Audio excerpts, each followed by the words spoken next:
How does team building change as you get to unicorn status? This and other fun conversations ahead of our Introduce conference.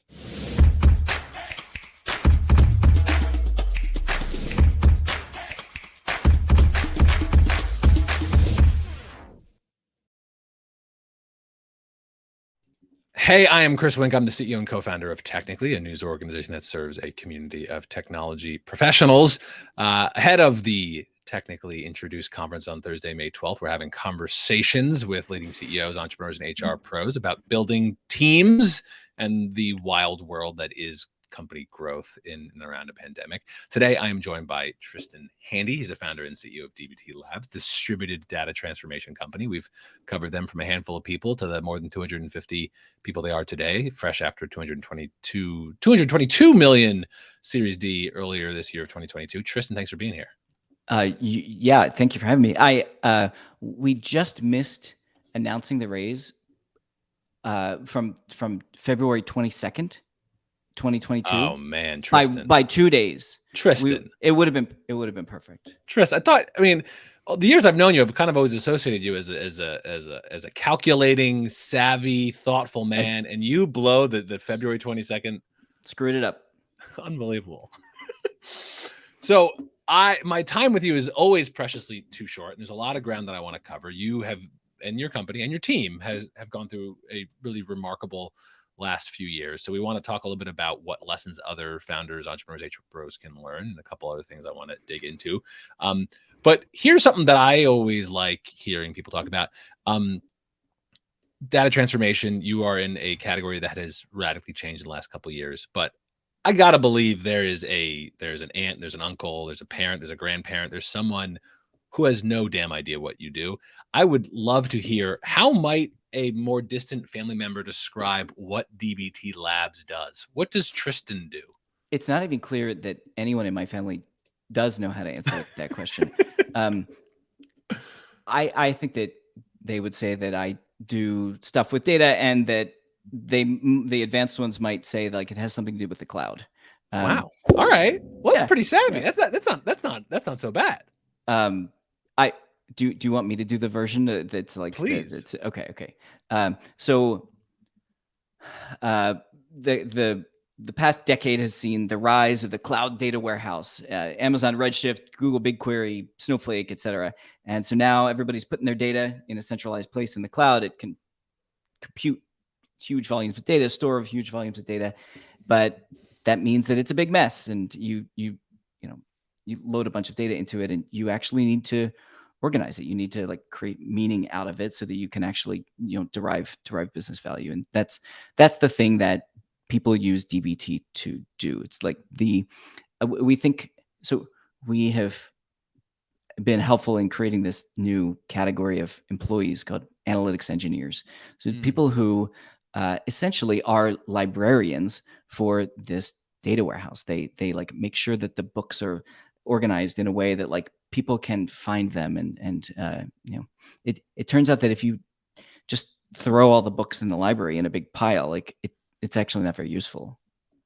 And I mean, you are one of the stories of this moment in time, decades hence, will be that we kept finding new corners of the economy that needed digital transformation. That like the old Alan Kay line that technology is everything that was invented after you were born.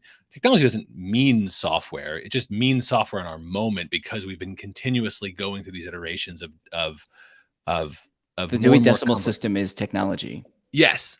Right. 100%. Television was technology. Like all those systems were, the wheel was technology. Like that, those are advances.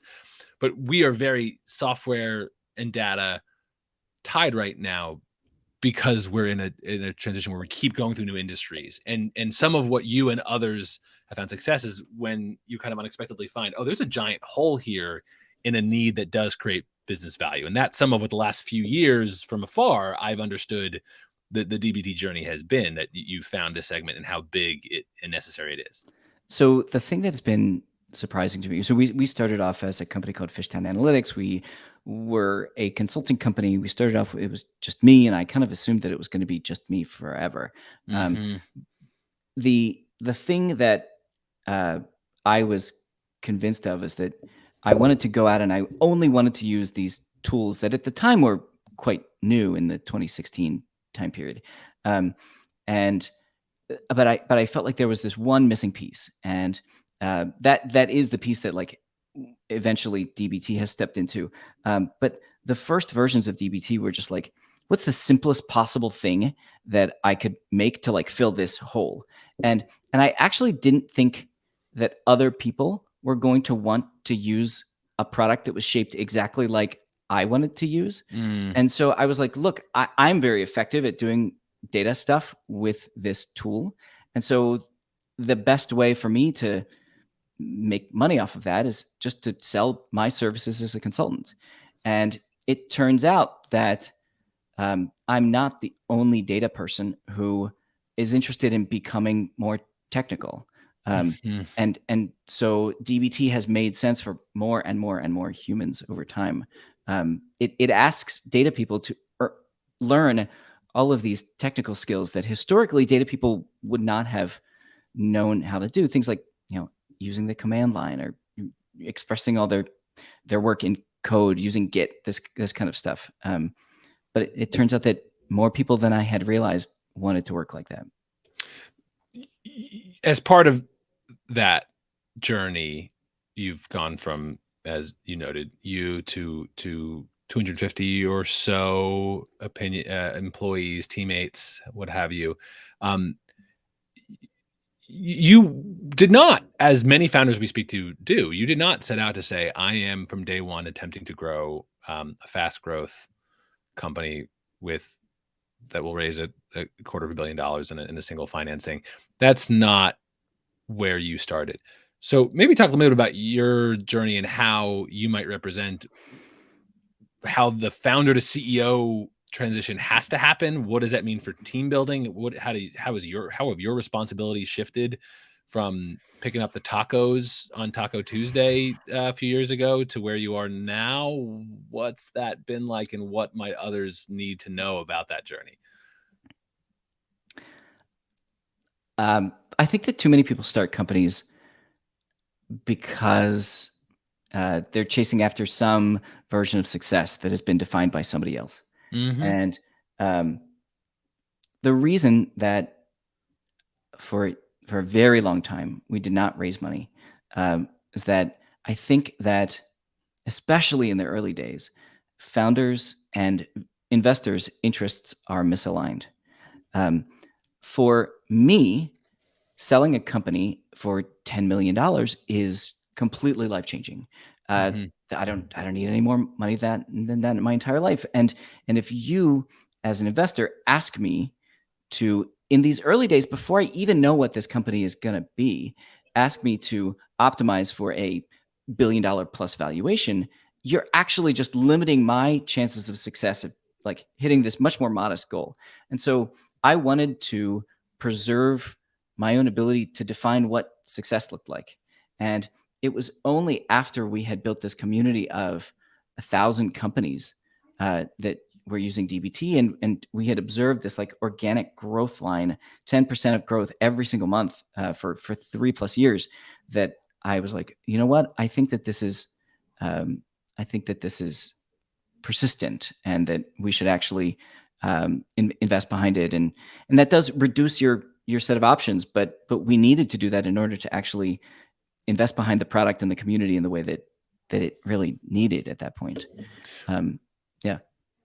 We are a decade more into the evolution of modern understanding of mainstream VC-backed technology companies. I can remember many years ago thinking that it will be long-term important that broadcast television, that ABC put Shark Tank on television. That will be like 50 years from now, that will be a story. That's so interesting. I've never thought about that, but I totally agree.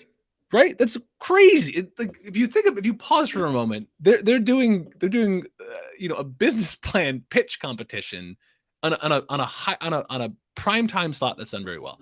So, and there's lots of this, culturally we've gone through lots of generations about what corner of business was interesting, and this like tipped, and there's lots of good writing about how the society, we've matured in what like mainstream culture looks like. And so right now we're in this, the Theranos and the WeWork are the streaming televisions of the moment. And in regulated environments, there's conversations around a tech backlash where we're having a bit for the first time. 7 to 10 years ago, tech founders were all that any policymaker wanted in their hometown. We're going through something a little bit different right now. And I'm wondering, just from your perspective as someone who did not from day one set out to found a tech unicorn, does any of this, like the Theranos and WeWork kind of obsessive culture stories, make you at all nervous about clouding what it means to be running a big tech company, or does that seem too far? No, the thing that bothers me is that I think that we want to tell the story as a few bad apples, which I think is not the right structure of that narrative. That's not to say that, the documentaries that you list do not point out bad actors. Like, certainly that, totally agree. But I think the harder story is if we all, and I'm not anti-innovation, I'm not anti-VC, I'm not anti any of this, but I think that it is very challenging to you start I think most of us start a company because we want to create some positive thing in the world, and the hardest thing to do is design your company with the incentives that will ultimately produce the thing that you're looking to create. And if you're not super careful, and I'm not suggesting that, like, I know all the ways that our own story could go wrong, and I could be proven to be incompetent at this, but I think it can be, when I see these stories of things gone wrong, I have a lot of empathy for the humans who are going through this story, because I think that they probably got a couple of decisions wrong in terms of what creating the company values, or what investors to let in, or whatever. And those things are very hard to turn back the clock on. And those systems of incentives produce the outcomes at the end of the day. Anyway, this is a very esoteric topic, but I've thought a lot about who do we let on our cap table? How do we construct our values? How do we not undercut the goals that we have for ourselves as a company by short-term optimizations? Well, I think maybe a decent turn then is to the team building aspect. We are long before the pandemic, when you're building a company heavily reliant on intellectual property, more minds than machines, team building was already the dominant focus. For decades long, degrees mismatch, a ton of reasons. Technical talent in particular was in high demand, and then the pandemic has made those big macroeconomic challenges even more front of mind. So team building tends to be one of those things that remain a priority of a CEO as big as they get. So I'm wondering, how has team building changed for you as your company has changed, has gone from a small consultancy to a tech unicorn? How has your role changed, and how is the recruiting or team building process and how you think about it adapted in that time? This is very big. So I'll say that there's a lot more intentionality that is required with how our team works, both because of being distributed, and we're not distributed because of COVID. We're distributed because that's how we want to build an organization. But also because of the scale. So we have to have very clear-eyed conversations about how information is flowing through the company, and how right now we're trying to address problems like new people join the company super fast.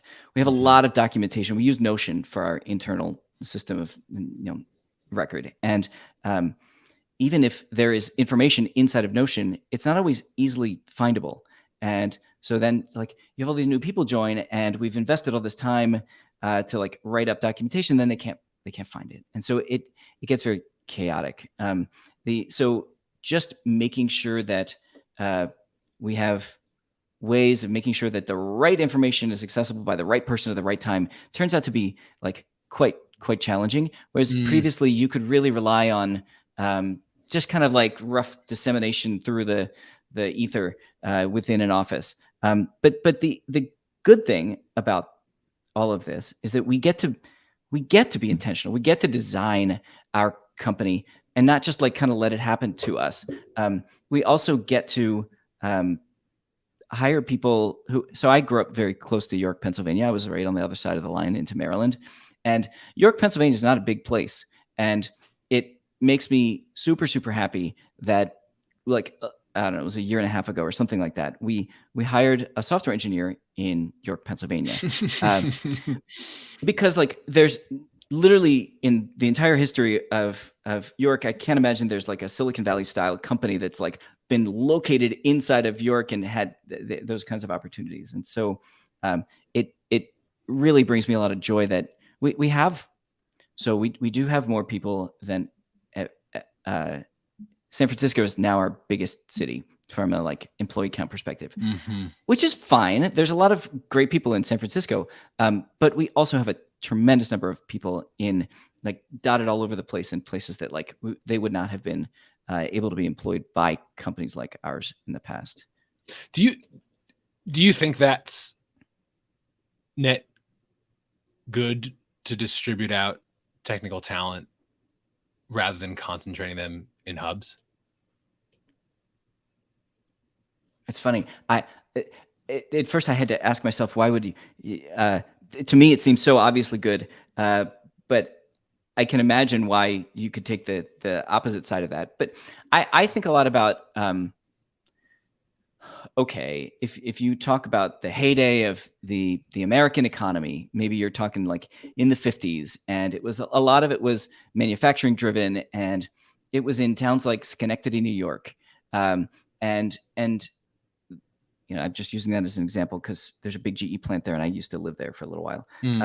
But I think that there was a lot of good stuff culturally in the society at large of having heterogeneity of people living in a given location, different backgrounds, different, like they did different jobs, all of this. I think what you really don't want to see is like, well, there's one city where all the tech people live, and then there's one people where all the whatever. I think that has a lot of, you get balkanization, you get like negative cultural things going on from that. Well, because there is a company level argument for, you know, you can add sense of belonging, that virtual tools are very good at productivity, but are they good at 100%. emotional gains? There's also the like a wider civic lens with greater density of employees in a given place. Do you then suddenly you're riding subways together, or you're in communities together, and then there is absolutely magic that goes on inside of San Francisco that like I personally don't have access to because I'm in Haverford, Pennsylvania, and when I go out my front door, I can walk for miles to get to the next person who like works in my industry. So okay, you're totally right. I think that insofar as the single hardest thing in tech right now is finding, recruiting, retaining great people, I think you have to be as open to that as possible. And it is now a real benefit that people truly care about to allow them to choose where they want to locate. I mean, okay, yes, it is very cool that you can hop on the subway and have a conversation with somebody in your industry. But our work lives are not the entirety of our existences as humans. And I think there's a lot of good reasons to prefer to work, to live in many different locations. And I think you have to design an organization around that reality. You also sound like you're getting at, is the unit of attraction no longer the company, and is it the person. To be clear, for my data nerds, still the vast majority of companies are oriented around offices. Still, the majority of hours are happening in offices. We report on, and you are in an industry that is disproportionately tied toward remote or distributed work. So we are, but to be clear, that's obviously still, I think the number is 15% or so of office hours are expected to happen remotely, which is a tripling over the period of 2 years. So incredible rate of growth for some so seismic a change, but still a minority. That said, you're hitting at, maybe you can still have someone in your industry in the subway, but it's because a lot of people live there, even if they're working at lots of different companies. Yes, I totally agree that that having communities in local environments is very important.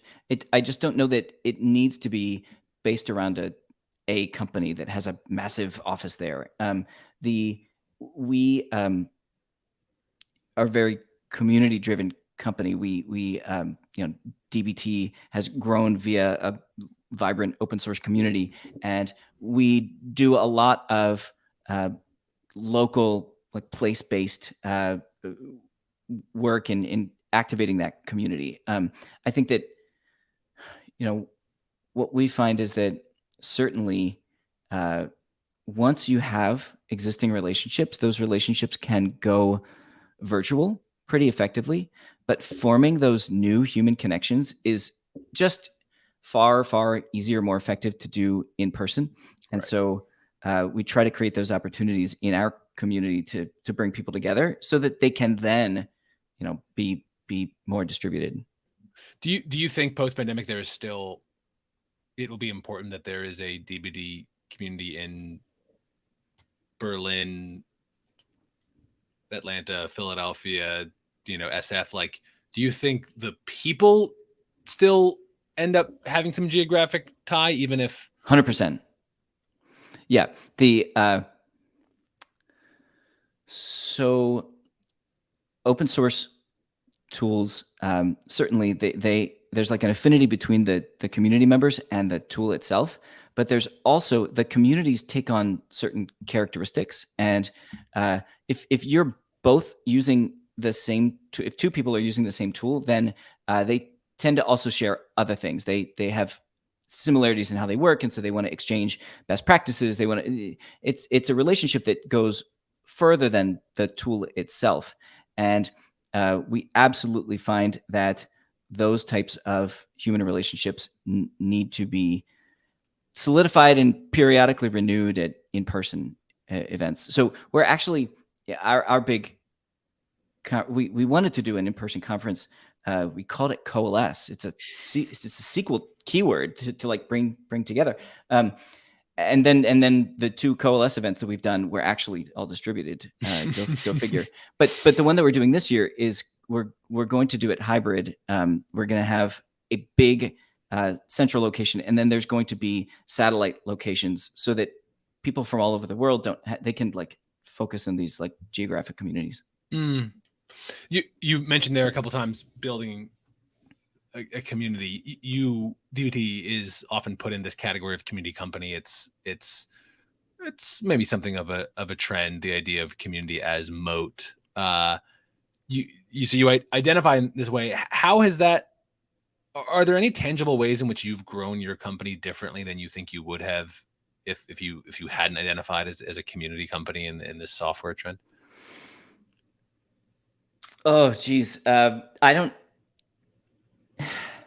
Sometimes I find myself having conversations that have the following structure. Somebody who has gotten partway down the journey, has some level of product market fit, says like, hey, it might be interesting to start a community and see how that goes. And they get in touch and they say like, hey, can you help me understand how you did this? The thing that is a very hard question for me to answer, because I think that in fact, it is not that the company has decided to create a community. It's that the community decided to create a company. And so like literally everything about us is exists because there was a need from this group of people that like we decided to respond to. We had the option many times to say like, well, that's cool, but we're a consulting company, so maybe somebody else can do this thing. But we instead have chosen at multiple points in time to say like, okay, we're happy to like step into that void that the community is saying to us and help in that way. I don't know. I don't know that there is a playbook, but that's how we have done it. It's that the company has grown around the community. A theme also of the last couple questions, they do align to values and the degree of employee value proposition, how you think what you think your company stands for. Are you still involved in much recruiting? Do they pull you in for final interviews for folks? Is a very hot topic internally. Well, I'm glad I asked that. Yeah, I do final interview for every single person that joins the team. I have interviewed every single person that's ever joined the company. I'm going to do that till 500 employees. Interesting. Okay. We're in the process of figuring out how to transition that. But the interview that I have evolved over time is a very hard one to transition. It's essentially a live demonstration of like some of our values by talking to somebody about their story. And it's like, can I get you to be like a human, a real person to me via Zoom? And sometimes that's it can be a touchy thing to navigate. Oh, for sure. So yeah, well, I like in 500 because it just seems like logistically still possible. No, because I mean, sure, maybe that, but because I was listening to a Masters of Scale one time, and Reed said like I interviewed everybody to 500, so that's always been what's in my head. Fair.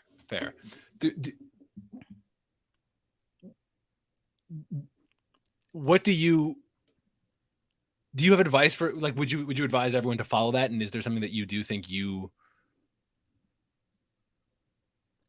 get out of doing that?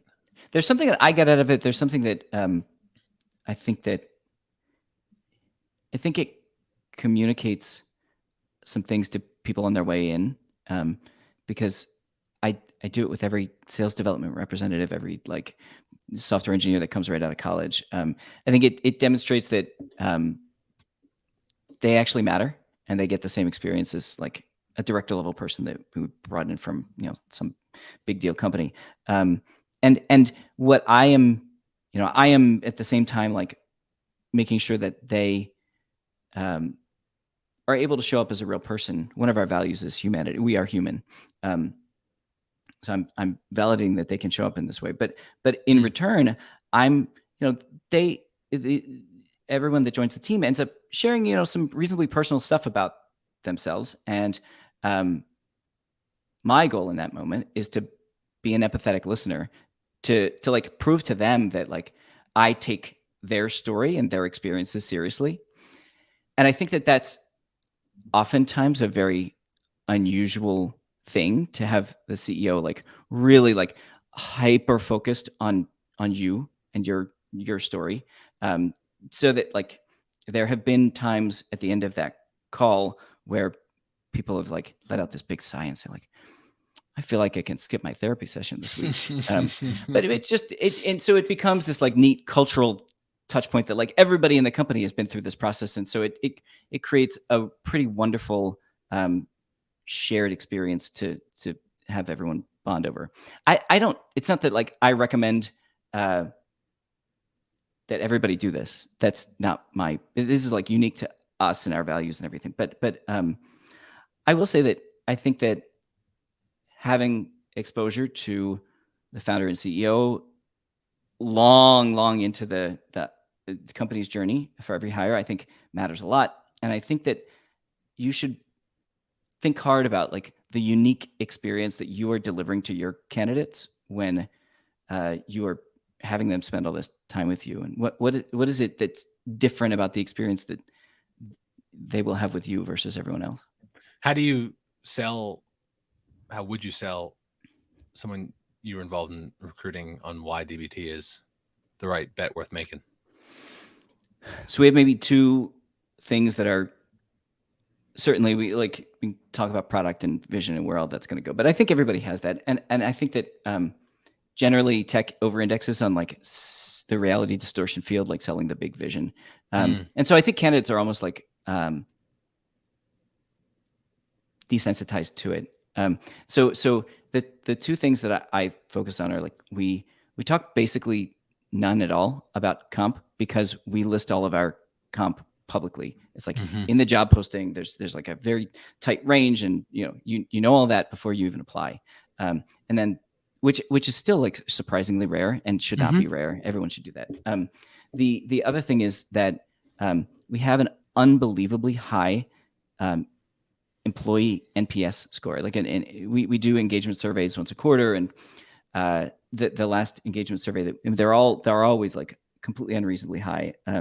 And the last one we did, our eNPS was 90, and it's to me it's like literally the metric that I'm proudest of.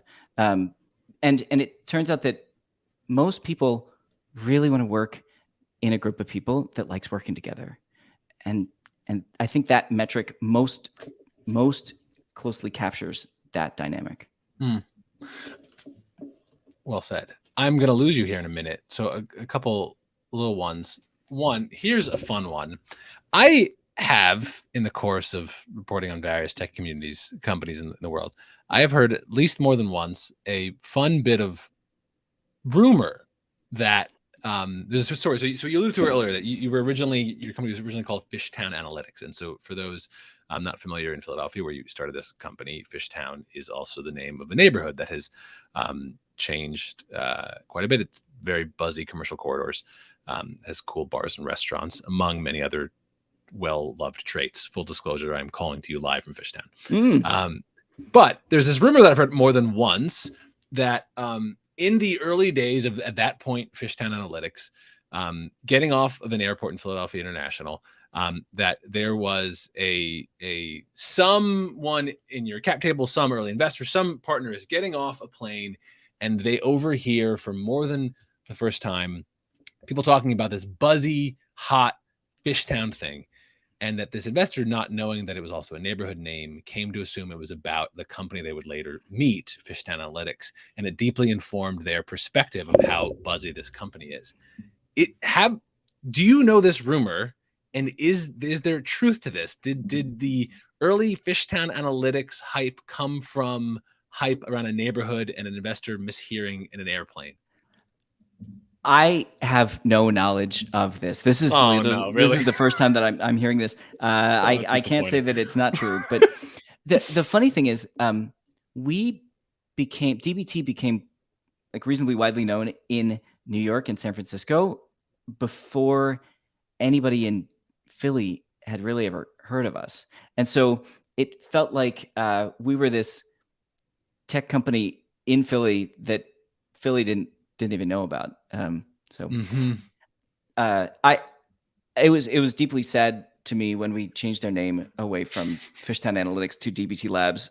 We did it because like every single sales call with a Fortune 500 company we had, they were like, okay, we know what DBT is. Like, who the hell is Fishtown? Like, who are you people? And it was just like, okay, we don't need to have that conversation every single time. Fair.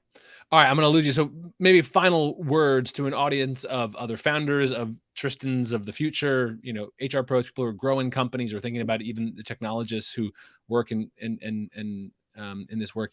Anything that you most want to change about that universe, or thoughts or feelings, advice, guidance you have on team building in the world that we are in? Maybe this is not a prepared answer, but I think that the single most important things to if we've been successful, it's because I have a mindfulness practice and I have a coach. And I think that there are many points in our journey that I could have responded to significantly less well without the help of those two things. So like, take this stuff seriously. You're just a human and you're not always going to be perfect, and you need systems around you to like make sure that you are your best self. I think it's a thoughtful way to go. Tristan, thanks so much for having the conversation, and appreciate you being here. Thank you. Continued success. All right. These are conversations from Technically ahead of our Introduce conference. We'll see you Thursday, May 12th in person. And this will be part of a long series of interviews that you can find on our YouTube channel and on Technically. As always, we'll drop some links below the video so you can get a full debrief on both the coverage that will follow and other similar conversations. See you next time. Thanks, Tristan.